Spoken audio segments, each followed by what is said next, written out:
یو بله مسله د عزیزي مولا دا بیانه کړې چې ښځه او خاوند یو ځای غسل نشي اخیستلی، نو دم بې دلیله مسله د محترم ورونو. مشهور حدیث د عائشة لنا فرمایي چې ما نبي صلی الله علیه وسلم به یو ځای غسل اخیسته او ما به ورته چې دا علي ما ته اوبه پرېږده. نو نه پوهېږو چې ډېرې ښځې او خاوند سره ولې سي دښمني ده، هم چې وفات شي غسل نشي ورکولی او هم په ژوندون کې ورسره غسل نشي اخیستلی. نو دا بې دلیله مسلې دي محترم ورونو.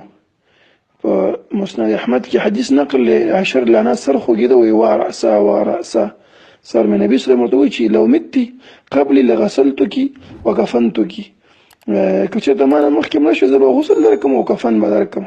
نو څنګه ګوره نبي صلی الله علیه وسلم د مرګ نه پس ورته وایي، اگر چې دا د مقلدینو مذهب خلاف دی، هغه وایي چې ښځه خاوند ته غسل نه شي ورکولی، خاوند ښځې ته بې دلیله مسله بیانوي. او دا نبي صلی الله علیه وسلم ورته وایي چې ته وفات شي ولې، خو زه به غسل درکړم. همداسې اسماء بنت عمیس نقل دی چې ان فاطمة رضی الله عنها اوست یغسلها علي رضی الله عنه، هغې دا وصیت کړی چې ما ته د علي رضی الله عنه غسل لاکي. ښکار روایت دی محترم ورونو. حدیث په بیهقي کې هم نقل، دارقطني کې هم نقل دی. نو دا جایز دی محترم ورونو. په ژوندون کې هم د خپلې ښځې بدن ته یو ځای غسل اخیستل او په مرګ نه پس هم ښځه خاوند ته غسل ورکولی شي. ابوبکر رضی الله عنه وصیت کړی چې کله زه وفات شوم نو زما ښځه دې ما ته غسل لاکي. اسماء بنت عمیس، دا حدیث په موطأ امام مالک کې نقل دی. جابر بن عبدالله وصیت کړی چې ما ته د خپله ښځه غسل لاکي. مصنف ابن ابي شيبه 3 جلد او 269 حسابه کې دی. ابو موسی اشعري وصیت کړی چې ما ته د ښځه غسل لاکي. د کې هېڅ باک نشته محترم ورونو. مطلب شرعاً دا جایز دی. همداسې ښځه چې وفات شي خاوند غسل ورکولی شي، لکه موږ مخکې مثال بیان کړ چې علي رضی الله عنه او نبي صلی الله علیه وسلم عائشة رضی الله عنها ته ویلي چې زه به غسل درکړم، او فاطمه رضی الله عنها چې علي رضی الله عنه لمبولی او غسل ورکړی و. نو دا شرعاً جایز دی. ابن عباس نه نقل دی، فرمایي چې الرجل چې دی احقو، په دې باندې ډېر حقدار دی چې خپلې ښځې ته غسل ورکړي.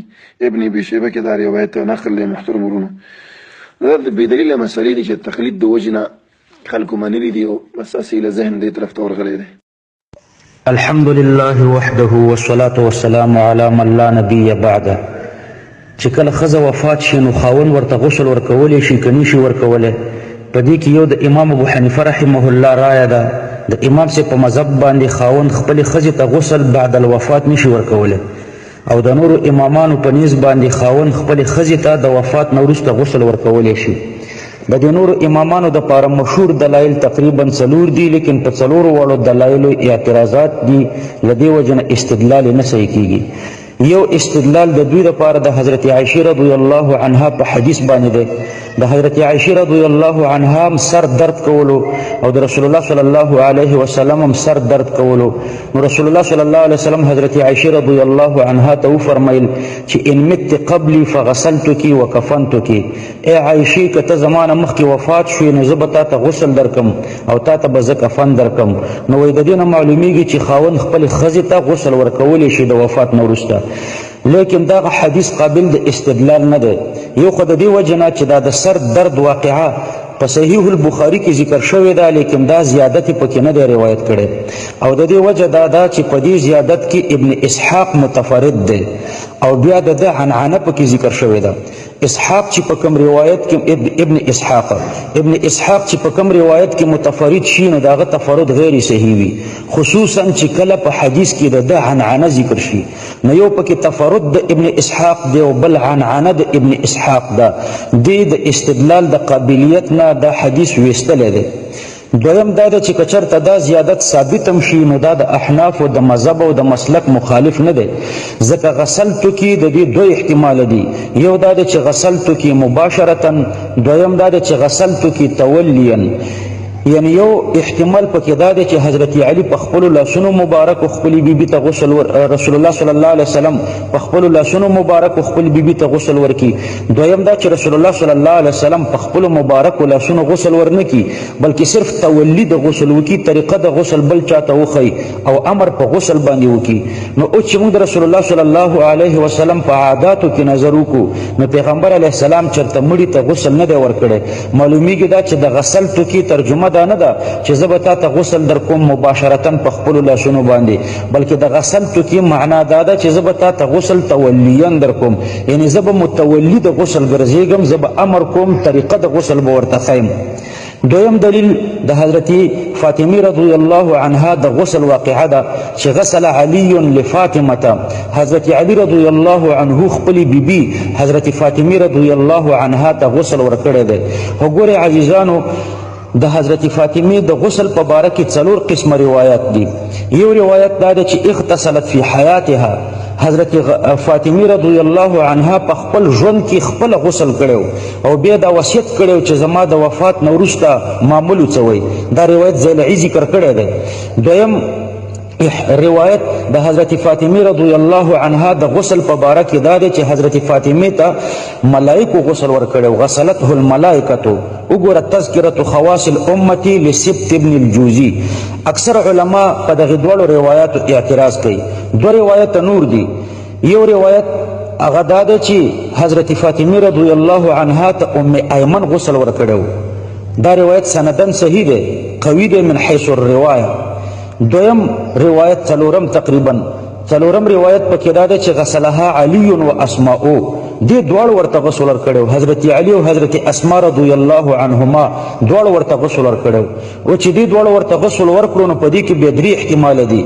یو دا چې دواړو مباشرتا ورته غسل ورکړی دی، دویم دا چې حضرت علی مباشر، حضرت اسماء معاونه و، دریم دا چې حضرت اسماء معاونه و او حضرت علی رضی الله عنه مباشر.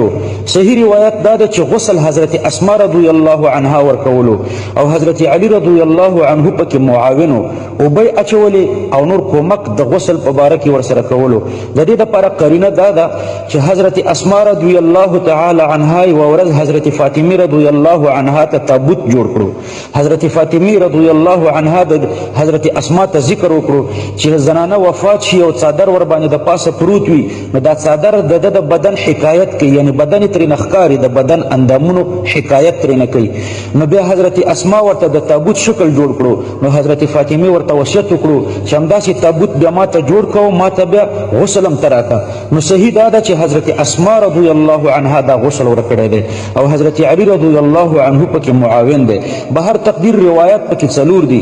یو دا چې په خپل ژوند کې په خپل ځان ته غسل ورکړو، دویم دا چې ملائکه ورته غسل ورکړو، دریم دا چې ام ایمن ورته غسل ورکړو او څلورم دا چې حضرت علی او حضرت اسماء رضی الله عنهما دواړو ورته غسل ورکړو، خو حضرت علی پکې معاون او حضرت اسماء پکې مباشره و. دریم دلیل د عبد الله بن مسعود رضی الله عنه روایت ده چې حضرت عبد الله بن مسعود صاحب خپل بیبي ته غسل ورکړو، لیکن امام بهقی رحمه الله په دې روایت په باره کې فرمایي چې دا انتهایی کمزور ده، قابل د پاره د استدلال نه ده. همدا حدیث په بهقی کې ده او بهقی په جرح او اعتراض کړی ده. څلورم دلیل د حضرت عبد الله بن عباس صاحب حدیث. نو څلورم روایت پکې د حضرت عبد الله بن عباس رضی الله عنه حدیث دی چې الرجل احق بغسل امرأته، سړی د خپل ښځې ته په غسل ورکولو باندې احق دی. لیکن دا روایت حجاج بن ارطوات عن داود بن الحسين عن عكرمة روایت کړی دی. علما فرمای چې ما روا داود عن عكرمة فمنکر، داود چې د عکرمه نه کوم روایتو کې دا منکری. ابن عینه رحمه الله فرمایي چې كنا نتقي حدیث داود، د داود د روایت نه به موږ ځان ساتلو. او امام ابو داود رحمه الله د دې روایت په باره کې فرمایي چې لیس بالقوي. بهر تقدیر که صحیح شي نو دا حدیث هم په تولی ورحمل دی، په مباشرت نه دی ورحمل. یعنی الرجل احق بغسل امرأته تولیا لا مباشرتا. د احنافو دپاره دلایل ډیر زیات دي. یو دلیل د حضرت عمر رضی الله عنه، د حضرت عمر رضی الله عنه په قول کې راځي چې كنا احق بها حين كانت حيه اما اذا ماتت فانتم احق بها. کله چې زنانه ژوندۍ وي نو موږ ورباندې احق یو، چې وفات شي بیا فرمایي چې تاسو ورباندې احق وئ. دویم د احنافو دپاره دلیل دا دی چې د ښځې د وفات نه وروسته نکاح نه پاتې کیږي، ځکه چې د دې ښځې د خور سره د دې خاوند نکاح جایزه ګرځېږي. دارنګې د دې نه ما سوا څلورې زنانه نور په نکاح کولی شي. نو معلومیږي دا چې نکاح باقي پاتې نه ده. که ته اعتراض وکړي چې میراث خو باقي پاتې دی، نو ګوره میراث دا د نکاح بقا نه غواړي، بلکې د میراث دپاره دا نکاح په منزله د علت معده ده. علت معده چې دی معدوم شي نو بیا به ثبوت د میراث موجودیږي، علت معده ده. او دارنګې چې کله ښځه وفات شي نو محلیت د نکاح باقي نه پاتې کیږي. نور هم ډېر دلایل دي د احنافو دپاره. سبحان